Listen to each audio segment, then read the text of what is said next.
ñuulee jaroo fi dara kenn du limbali maale la ca ndaara ngay toog ba ngi ci gannaaw ci lan lay teg. man moom dama bëgg xeesal ma bëgg xeesal bu ma gisee ko xees sax dama lay dab nuyu la laaj la looy diwoo te bu ma génnee gis ko xees rek laay xool waaw man dama bëgg.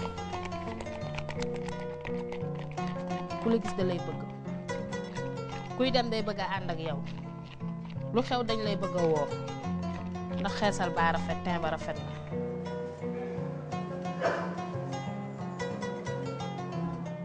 Il ne faut même pas faire penser aux femmes qu'il y a une possibilité de se dépigmenter sans risque. La sagesse veut simplement qu'on laisse la peau telle que la nature l'a créée.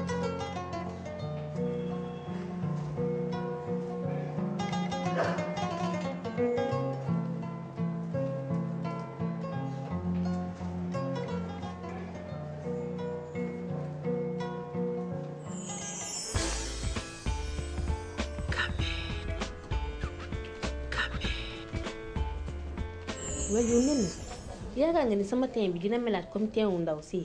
am bi def nul noonu lu baax. am bi ku ko am lu bari.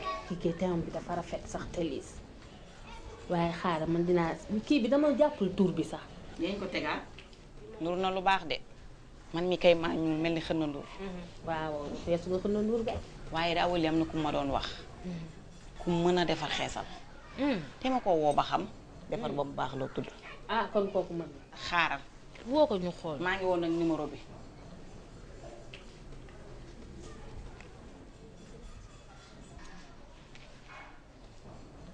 allo.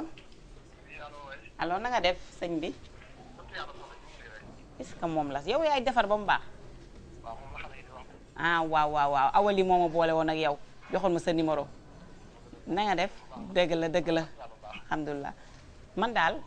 temps yi dama xaw a ñuul daal bëggoon ko ma mélangel kii bi diw bi waaw yaa ngi koy kii ba tey waaw man daal maa bëggoon ko ma mélangel ak sama sœur bi waaw léegi kañ nga fiy ñëw man maa ngi dëkk pharmacie golf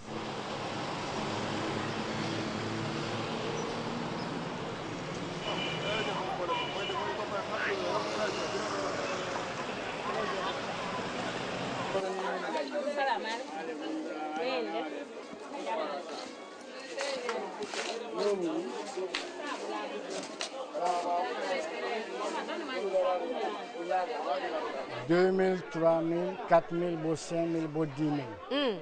léegi nag dama bëgg nga defaral ma bu 5000. waaw saabu yu baax nag. waaw. waaw. bi gommage. waaw. bi baax na trop. ak tomate. bi olive. saabu aloe vera. dëgg la. saabu lemon citron. bi saabu coco la. bi saabu docteur James day dindi tache ak bouton. bi saabu tamarin la. saabu Dakar. bi saabu 5 sur 5. bi aussi saabu Asabso la bi c'est un vieux savon ëpp na 50 ans c'est le meilleur savon. waaw bu yàgg la. ak saabu papaye. papaye bi c'est waaw très bien pour la peau aussi. bi am na solo. waaw waaw waaw. bi mooy njëgu 5000 aja bi mooy njëgu 5000 waaw. Je suis le premier à faire les savons mélangés au Sénégal ici. Marier une femme sénégalaise, avoir jusqu'à 10 gosses, peut faire dans les mois 1 million, 2 millions par mois des fois. sur ça. Sur ça, oui. Le savon, c'est du kessal. Même sabou ordinaire, c'est du kessal. Beau du sabou, de la kessal. Parce que y a des gens qui maintenant jël sabou et diw ko seen yaram pendant 5 minutes 10 minutes mu dem sangu ji day la keesal mais boo jël saabu ak jàmpe bi sangu ko day setal sa yaram nettoyer du la keesal mais tu auras de bon teint.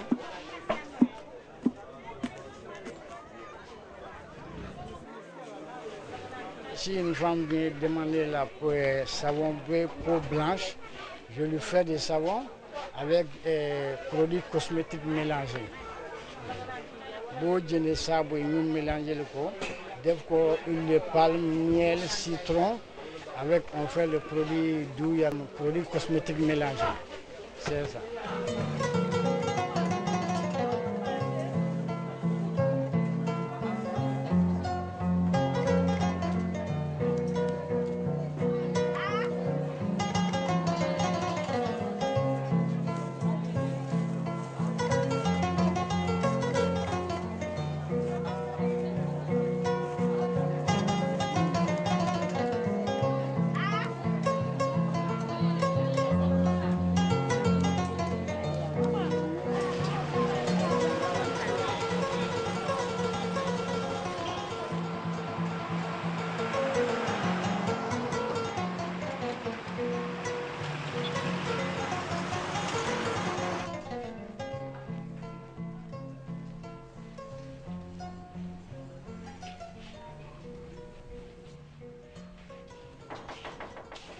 salaamaaleykum.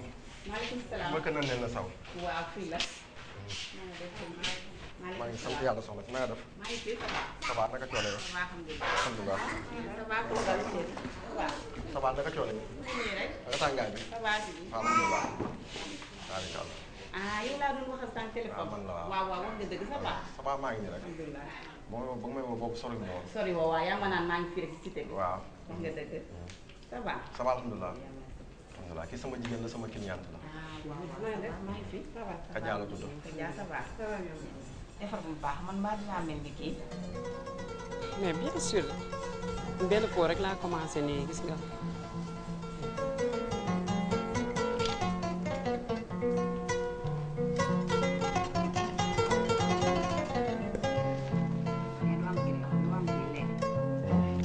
yow yaa ngi sële. yor nga lee yor nga lee.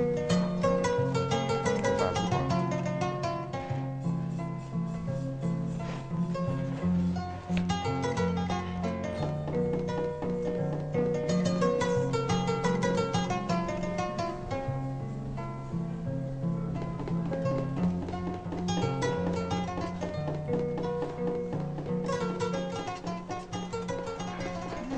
macha allah.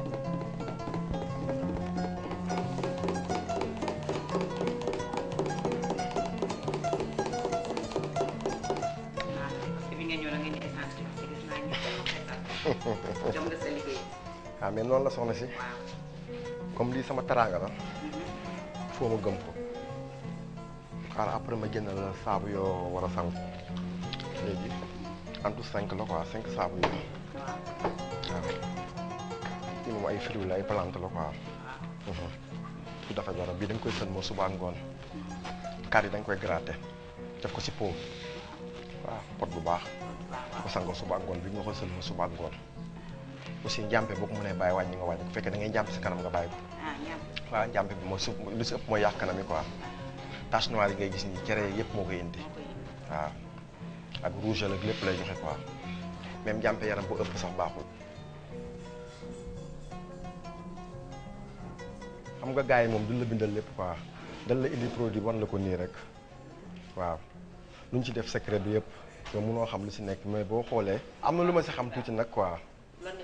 bari na mais lépp comme clobétasol bi mi ngi si ak propionate bi mi ngi si waaw.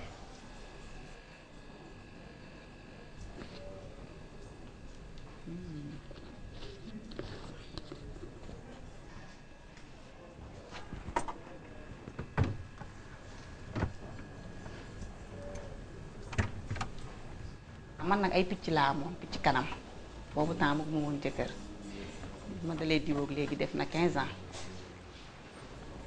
waaw ma amoon ay picc nag ba am ku ma digaloon benn sirle ma dem marché di ko jënd gis benn gel ñëw ne jaay ma akaña gana ma ne ko lii afrois la mënuma diite di xeesal la boobu temps akaña gana ay 200 moo am ak 500 jëm kaw ma daal di si jënd 200 commencé di ko diwoo nag am teint nag am teint mu jege ma jënd akaña carotte boole ko si waa di diwoo loolu akaña gana bi ak tibb akaña carotte bi di ko diwoo ku ne naan ma looy diwoo ma ne kon li may diwoo baax na commencé di si yokk ay benn tib di si yokk affaire yooyu ba boobu ak léegi nag bàyyiwu ma mais bu tàngaay jotee damay wàññi diwu bi damay noppalu waaw sedd nag laay gën a xees ba pare ñu bari dañu maan xeesal dafa ma jàpp mais man bu ma ñuulee pour man rek jël naa ndaare ba ñaaka bu ma demee xew sa ginnaaw laay toog mais bu ma xeesee bu ma demee si kanam laay toog maay nekk chef bi toog si kanam di imposer lu ma neex bu ma xeesee damay bari fans ndax ku ma romb di nga ma laaj looy diwoo xam nga boo ñëwee rek da nga yokk sa volume waaw loolu lu ma neex la parce que bu ma ñuulee damay gis ñoom it dañuy participer si ñuulaay bi ma ñuul waaw. ni nga ñuulee léegi nag lu tax naa nga maa ngi bëggoon sax nga gunge ma bërëb sàngam mais temps yi moom yoroo ko affaire yooyu ma sentir na man daal fi mu nekk nii doon naa mbalit.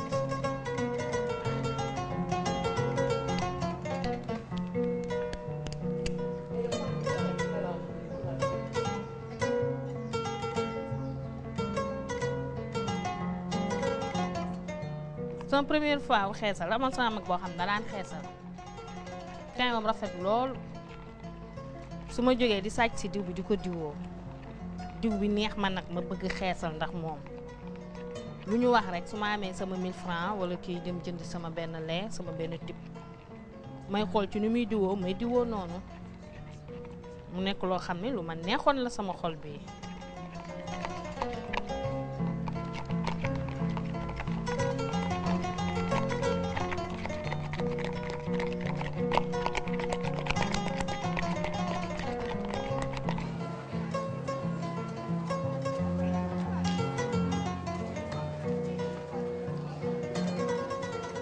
jour bi ma njëkkee xeesal rajo Dakar laa dem bi ma demee rajo Dakar ma doon publicité suñu benn cosaan booba cawakan laa fekk ñu tuddee woon ko directeur fayen bi mais ñi ma àndal ñëpp a xees menn man rek maa ci ñuul bi ma ñëwee nag ma xeeb sama bopp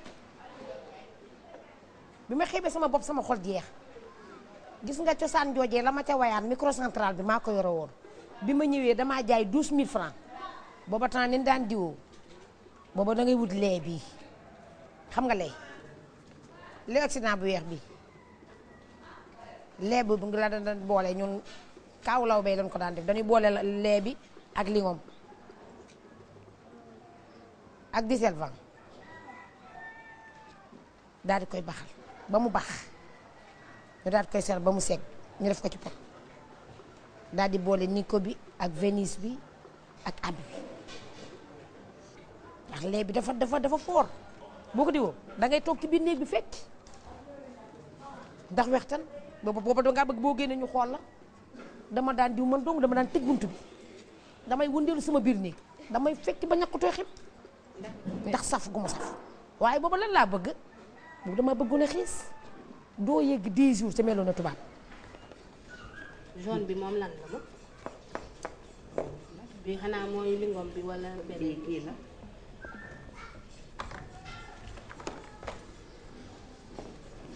jinjeer moom dina war a baax di saf sàpp de lay def sàpp bi normal dafa baax si yaram waaye jinjeer de dina faj sax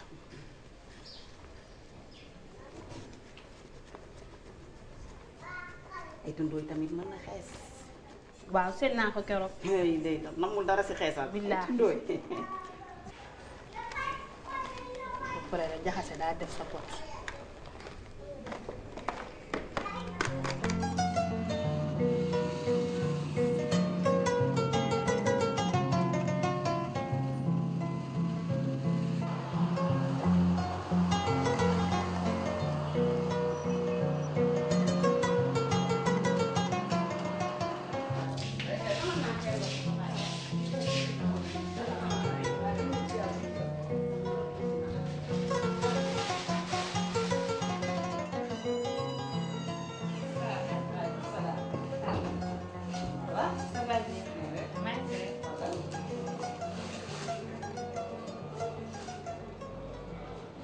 lan moo la indi woon fii tey. waaw madame man dama ñëwoon pour sama yaram bi xam nga dama doon xeesal. xeesal bi daal dem ba bëgg yàq sama yaram bi. bon ma ñëwoon ni damay ñëw consultation. waaw. naka la def sa yaram fan moo génn ci yaram bi ci loxo yi ci tànk yi. ci loxo yi ak tànk yi. ak tànk yi may def ay taches yoo xamante ni. dootul neex a présenté daal. waaw sama loxo yi di bëgg a yàqu. li génn na ci yow ñaata temps. def na weer ëpp na weer. ëpp na weer ñaari weer ça fait des années. des années. oui mi ngi yow sama yaa ngi yaram. xeesal depuis ñaata temps. bon bi ma dalee xeesal yàgg na. yàgg na def na 10 ans. waaw def na 10 ans. def na 10 ans oui, d'accord def na 10 ans. yan produit ngay faral di jëfandikoo. bon produit yi lait. lait de corps. lait de corps ak nu mu type tudd nu mu tudd. Claris. Clarisse waaw. ah Larissa. Larissa. Larissa carotte mais du Larissa rek parce que avant Larissa doon naa diwoo yeneen i produits yi. xam nga comme ay skin light. Skin light. ak ñu ma Fairlight. Fairlight. ak bari na daal. da ngay jëfandikoo tube yi. damay jëfandikoo tube yi. waaw. comme Dermalis mais lii sama loxo yi. Movat moo ma ko def jamono yu may diwoo Movat. waaw parce que boobu joxoon na ma teint bu rafet boo xamante ni ma weextal mais après daal mu commencé di génnee taches noires yi. ma bàyyi Movat jël Dermalux. di ko diwoo ak saabu yu may utiliser. saabu xeesal yi. waaw moom daal moo ma def li nga am nii ci loxo yi. li nga am nii ci loxo yi ak ci yëpp ci kaw. waaw cere la moom la ñu wooyee cere. hydroquinone moo koy joxe. hydroquinone mooy lait yi ngay doon wax léegi seen tur. dëgg la yooyu dafa am hydroquinone. te hydroquinone kenn du ko diwoo bëccëg. parce que jant bi baaxu ci naaj bi. boo ko diwoo bëccëg loolu moo lay jox tache ñuul yi. dëgg la d'habitude ci diggu ginnaaw bi lay nekk. waaye mën na nekk ci loxo ci tànk mën na nekk partout. soo arrêté xeet produit yi ngay diwoo. dina wàññeeku mais du dañ complètement cere moom boo xasee ba am ko rek. traitement bi benn la mooy laser. li ki des nag dafa am ay produits ñuy naxante rek. pour mu xaw wàññeeku mais surtout nag nga arrêté affaire xeesal bi. loolu moo la koy indi. mais léegi est-ce que moo ko arrêté lii dina dañ sama yaram bi. dina dañ waaye dañ bi du gaaw dina jël temps balaa muy dañ. il faut pas nga décourager parce que bu fekkee da nga yaakaar da ngay bàyyi tey rek bu subaa mu dañ. da ngay nax sa bopp il faut nga bàyyi ay ngiru 3 mois ba 6 mois. muy commencé di wàññeeku ndànk. mais am na yenn cere yoo xamante ni nekk ci yaram bi loolu moom. traitement laser rek te laser malheureusement amuñu ko fii. amul fii pour nga def traitement bi. d'accord léegi dama lay bindal ay produits yooyu jëfandikoo. s'il vous plaît madame lii ma gis nii ci tableau bi lii xeesal moo koy def wala. waaw xeesal daf koy joxe. li nga gis nii ay jigéen ñu doon jëfandikoo produit xeesal moo tax léegi bi nga waxee yaa ngi doon jëfandikoo fukki at. ma xaw a ci tuuti parce que ñuy am utiliser lu ëpp fukki at ba fukki at ak juróom ba ñaar fukki at ñoom ñooy am risque pour am cancer bi. parce que lu ma lay expliquer mooy sa der bu ñuul am na loo xam ne dalay aar ci jant bi. léegi bu dee da ngay xeesal nag da nga koy yàq loolu mooy mélanine dañuy tuddee mélanine ci tubaab boo ko yàqee nag sa der du mun a aarati loolu moo tax tubaab yi su ñu nekkee ci jant bi di faral def cancer. ñun nag li ñu doon aar ñun nit ku ñuul mooy mélanine boo xeesalee nag mélanine bi da nga koy dindi. boo ko dindee nag da ngay am risque yii comme nga am cancer nii te donc lii bu fekkee da ngay xeesal mun nga am risque bi am ko tekkiwul nag képp kuy xeesal da ngay am cancer mais bu fekkee yaa ngi xeesal am nga risque pour am cancer u der.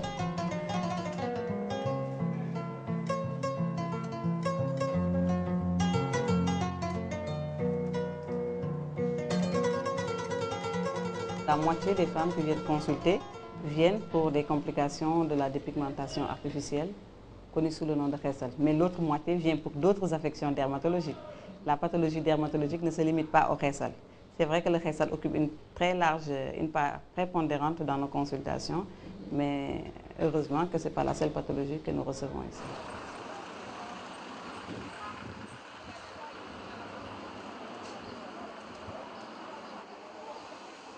Si on interroge les statistiques, le service reçoit en moyenne 4500 malades par année répertoriés. Je dis bien répertoriés parce qu'il y en a beaucoup qui ne sont pas répertoriés. Près de 30% de ces 4000 viennent ici pour des maladies liées à la dépigmentation artificielle. Souvent, c'est des femmes qui ont peut-être initié la pratique à visée esthétique et qui malheureusement se retrouvent avec des complications qui sont tout sauf esthétiques. À telle enseigne que vous avez entendu tout à l'heure, la patiente a des difficultés à exposer ses mains quand elle est en public. Elle a tout le temps des attitudes pour éviter le regard. Donc il y a une souffrance morale très importante qu'il faudrait prendre en compte pour une prise en charge optimale de cette femme. Donc il y a un volet psychologique qui n'est pas négligeable également. Parce que c'est des femmes qui souffrent énormément quand elles présentent ces complications. ndax damaa ñuulaay jaan bu rafet tubaar fakàlla macha allah ba ñun ma daan bul xeesal àddina jay ma ak mbooloo mi may dem programme yi ña ma fa fekk xees ma sol mbubb mu rafet mu gën a valeur seen mbubu man ñu teg ma ca gannaaw kenn caméra wu ma caméra ñiy xeesal moo ma dugal ci xeesal ah ba ma demee xewit ñu caméra ma teg ma ca kanam kaset ba ñu seetaan ko daal ne ma soo demee di nga mel ci kaset bi tubaab fakala macha allah may leen mu naa ma daal di làbbali rek di gën di diw rek ku ma xool rek daal ne ma tubaab fakala sa xeesal bi rek loo ma waxee rek bu subaa lu ma wayaan dama te may daal di jëndaat produit rek daal diw di gën a rocc ko rek waaye at bi ak nangam daal lépp lu ma mayoon nangu na ko daal di may jox tubaab fakala am ñuulaay ay tache yoo xam ne daal moom vraiment dangay waar may leen nag nii mun naa mën a ko ku ma gis ngay xeesalit su ma la woo sama kër soo ma déggalee danaa la yedd ne la bu ci dugg xeesal day wor li nga xam ne day wor kon bala mu laa wor ba ko man su ma xamoon ne nii damay def du ma ci mës a dugg ndax wor na ma yàq na sama yaram. C'est des infections d'une gravité telle que la mort peut s'en suivre. Donc c'est une des causes de décès directement et exclusivement liées à la dépigmentation artificielle. Et c'est relativement facile à reconnaître parce que ça se manifeste par une tuméfaction. Subitement, la jambe devient très grosse, elle est rouge, elle est tuméfiée, le malade a beaucoup de fièvre, il y en a même qui disent qu'ils ont le palu. Et quand on regarde au niveau de l'aine, on parle de ce qu'on appelle un ganglion. Plus scientifiquement, ça s'appelle un érésipèle. Mais cet érésipèle constitue aujourd'hui effectivement la première cause d'hospitalisation. Vous voyez ici, la jambe est tuméfiée, elle est toute rouge, elle est gonflée. Vous voyez des bulles ici jaunes. Et ça, c'est une infection de la peau par un microbe qu'on appelle le streptocoque. Celles qui ne font pas la dépigmentation artificielle n'ont jamais ce type de lésion-là. Ici, vous voyez un bras qui est très rouge, qui est tuméfié. La personne a par ailleurs une peau noire comme vous. Et cet écollement-là, vous voyez, c'est la peau qui est complètement détruite. Parce que le microbe qui est responsable sécrète une toxine qui détruit la partie la plus superficielle de la peau. Ici, c'est la forme la plus grave, qui est la dermohypodermite nécrosante. Derrière l'infection, il y a une nécrose extensive, le tissu est mortifié, il est détruit. Et ce sont les produits de dégradation du tissu qui empoisonnent l'organisme jusqu'à entraîner ce qu'on appelle un choc septique et qui tue. Les corticoïdes sont des médicaments. Et malheureusement, en raison de leurs effets secondaires dépigmentants, ils ont été détournés par des industriels qui fabriquent des produits cosmétiques, qui n'ont aucun scrupule et qui fabriquent ces mêmes médicaments, mais à visée dépigmentante. Les corticoïdes, c'est des produits chimiques que notre organisme même produit. Nous savons dans notre organisme des glandes qu'on appelle les surrénales qui produisent des corticoïdes qui nous sont indispensables pour nos fonctions les plus importantes. Mais quand on les utilise dans un but de traitement, on constate les inconvénients. Parmi ces inconvénients, il y a l'effet dépigmentant. Et c'est pour cet inconvénient-là que les bonnes femmes l'utilisent. Donc, elles ont déjà une production endogène de corticoïdes qui est surchargée par les produits de corticoïdes qu'ils appliquent sur la peau.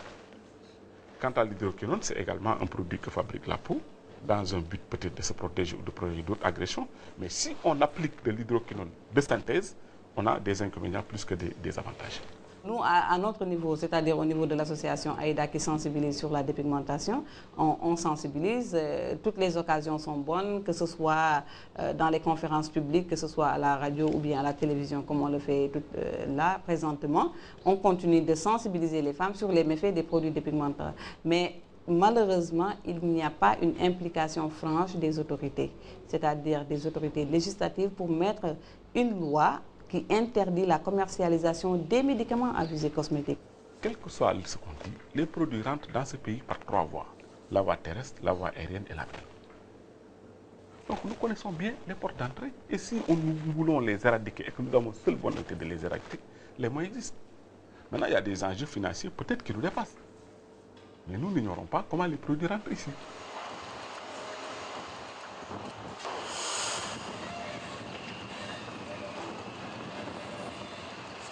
Pour les produits cosmétiques qui sont d'origine étrangère, c'est des produits effectivement qui sont dédouanés.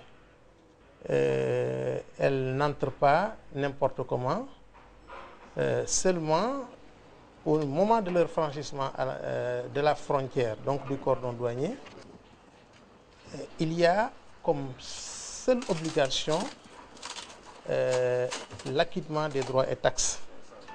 Parce qu'aujourd'hui, l'importation des produits est libéralisée au niveau du Sénégal. Nous ne pouvons pas, nous, d'autorité, dire que tel produit entre, tel autre n'entre pas.